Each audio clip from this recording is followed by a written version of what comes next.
the third piece in the program, which gives me great pleasure to introduce to you Longman, who is here. Yes, there you are. And Longman is a very experienced artist in the Hong Kong communities. He's doing audio productions with his different bands. He performs on Erhu and does quite a bit of production work. He is also an MFA student here at the School of Creative Media, and the piece that he is presenting for us is audio-visual with images collected from Hong Kong. Maybe I shouldn't. I don't have to say so very much here. Maybe Longman, you should do this introduction. I think. Please take over.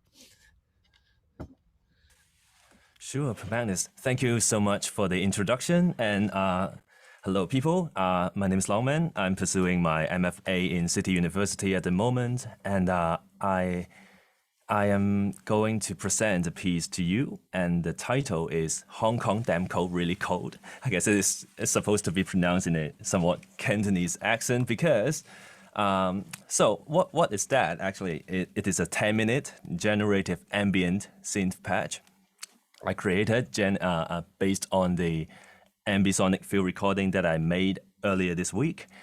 And first of all, I need to say thank you to Magnus again because I'm changing the form of performance from a fixed media to live performance. And I know, just because I'm a musician myself, I really believe in the live moment, although the image and audio quality are gonna, compromise a little bit. I hope you guys can enjoy as well. And okay, going back to the work, Hong Kong Damn Cold, Really Cold is a really simple one. And probably has almost nothing to do with climate change. Instead, this is about some rainy weather of a random day in Kwai Hing industrial area in Hong Kong, where I've been working for 5-6 years as an artist. A lot of artists stay in industrial areas in Hong Kong. They rent a flat and do their things all inside the industrial area. So I would like to show you around how it's like in Kwai Hing. And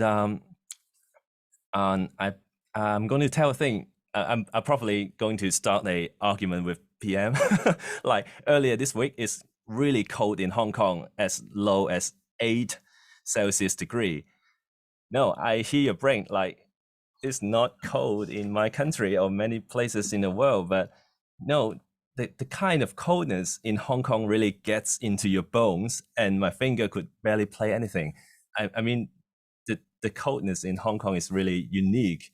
I mean, to me, it's more serious than the winter of snowy Chicago or New York. Is really ridiculous. So I'm going to capture such an evening, like a rainy one, to you. So I'm also a big fan of generative ambient music. And one of the best way to create such things is to use a modular synth system. And this time I'm going to use a virtual Eurorack synth application called VCV. I stream in my view recording and the video and allow the envelope follower to do the thing and trigger the synthesizer, and hopefully to create some interesting interactive moment with some. I have a MIDI controller with me. I map some parameters so I can change things slowly over the time. And probably I can show you the patch before I show you the video. And it is over here. Yes, so it's pretty easy. I have a audio inside follower and envelope follower and some really basic stuff. And hopefully I'll create something out of it. So without further ado, I'll stop talking and let the video and the audio begin. So enjoy. It may take some time to set up, so please bear with me. Just 1 minute.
Thank you very much. This is the work.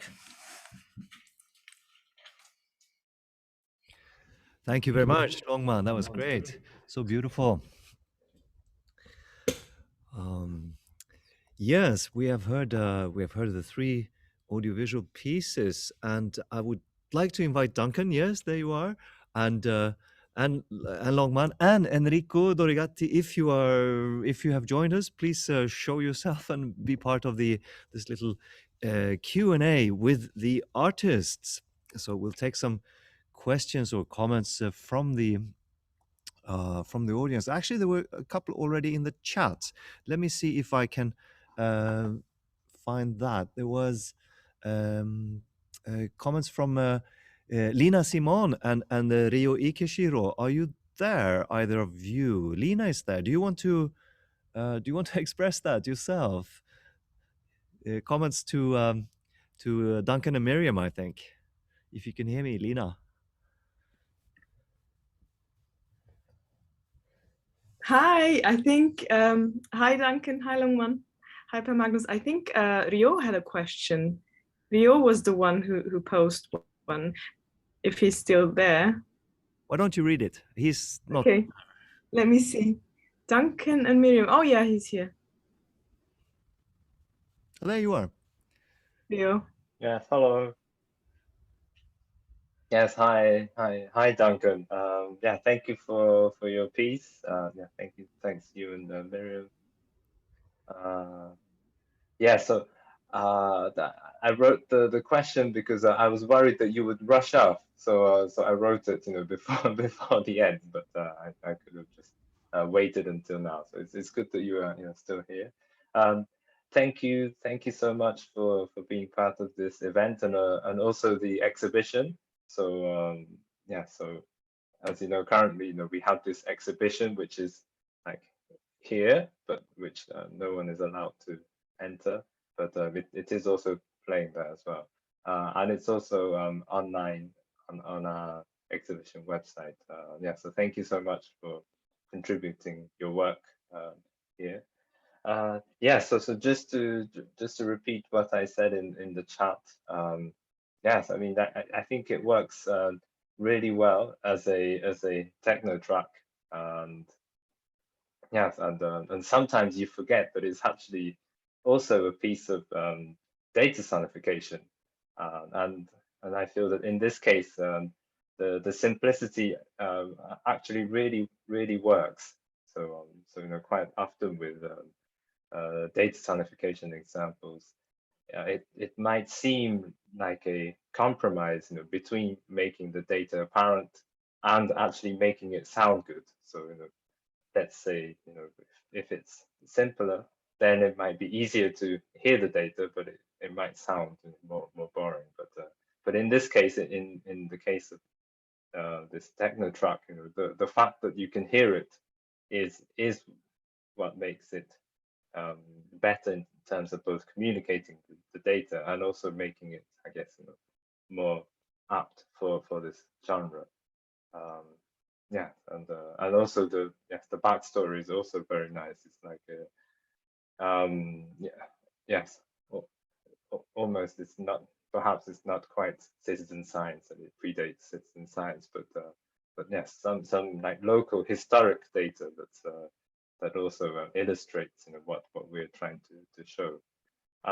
Yeah, so anyway, my questions, they weren't meant to be serious, so I did put this emoji there, but something to think about, in a techno track, as the pitch increases, you're supposed to have this, increasing euphoria, and then, as your collaborator mentioned, this is the moment when you should, when you might be, getting sweaty and putting your hands up in the air, but then in this case, in your work, this is when, perhaps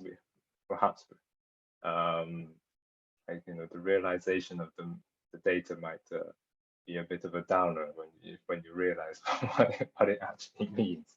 But anyway, yeah. So this question is not meant to be answered, I guess, directly. But yes, as you said, it's I think this tension is what makes it what also makes it a very compelling work, I think.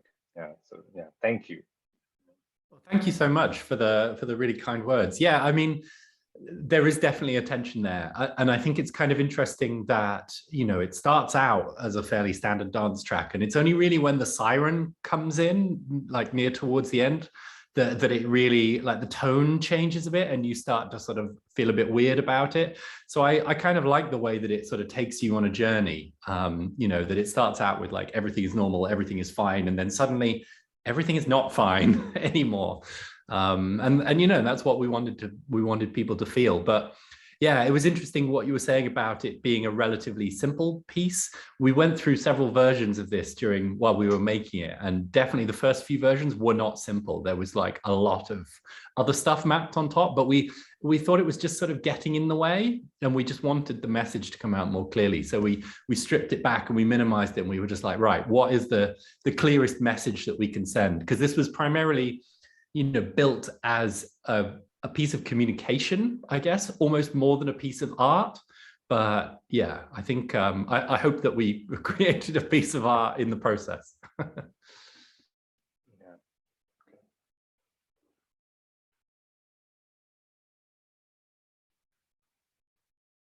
Yes, thank you. And I'll check out your other works as well. Well, they look very intriguing on the on the website. I want to read the comment that Duncan wrote to Longman, saying that he's working on a sonification module for VCV Rack. So there's a connection there.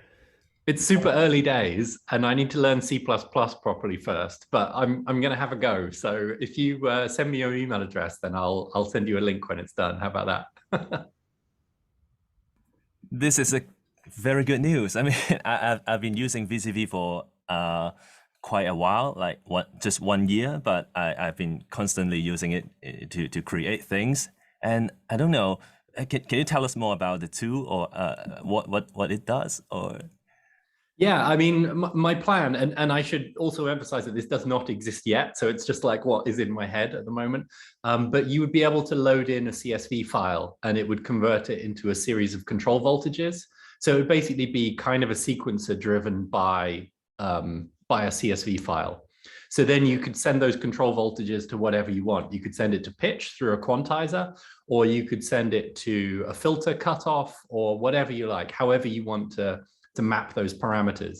I think it would be really, really useful, because I feel like at the moment in sonification, there's a kind of big gap in the middle between, just sort of like playing around with very simple tools like two-tone, and then, having to code your own system in, we used Sonic Pi to make loud numbers, but, there's other things as well. And I think that there's a real need for a kind of no coding tool that people can use. And I think VCV Rack is a really interesting and useful platform for that, because it involves elements of sound design and elements of composition and things like that. I think it could be really, really powerful. So that's one of my projects this year, one of many, but I'm going to be working on it. yeah, thank you very much. And I'd like to thanks for your work too. Like I really love it because I'm very new in the field of data sonification. I am just reading into it, listening into it, and I find it really fascinating for the fact that like the first 8 minutes we are introducing each sound element and what they are to a point. I feel like I'm like listening to Peter and the Wolf, but it is like, so this is flute, this is violin, and now this is the siren is the carbon dioxide level, and everything like build up and comes together really, really nicely. And I feel like I'm dancing to a like very serious problem. I don't know if it's right or not, but I mean, there's a lot of songs like that. Like one of my favorite songs ever is "Love Will Tear Us Apart" by Joy Division, and that's like something that you can dance to. But it is an incredibly sad song. So I think that this is something that works. But also I wanted to say that I really enjoyed your piece as well. It just had this beautiful mood and tone to it that was just like, yeah, really, really gorgeous. I think you did a lovely bit of work there.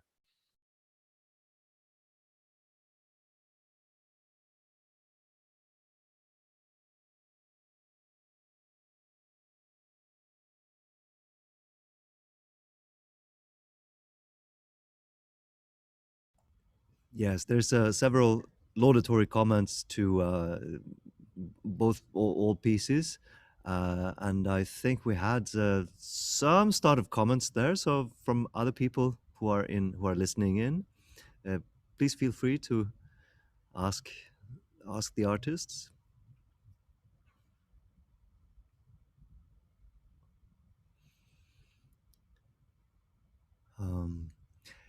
If not, I will not make any kind of obligations here. If Duncan doesn't have to leave in the next 30 seconds, we were initially thinking about having your piece in the physical gallery as like playing out of the speakers, and you were suggesting to maybe even have it in a club setting, like with the lights, with smoke machines and flashy lights. Yeah. Have you had this? Have you exhibited this in such a way already? Have you had a chance? Yeah. No. I mean, you know, it's been fairly difficult to create a club-like environment in Europe for quite a long time. So no, not yet. But it's something we'd really, really love to do. And you know, we still would like to make that happen. So if there is an opportunity that you hear of, then please let us know about it. Right. It looked good in Hong Kong for a while. You know, we thought we might be able to do something like that, but let's see, maybe in the future. But thank you so much for sharing your work and for participating in the gallery as well. Thank you so much for inviting me to be a part of it. It's been really great.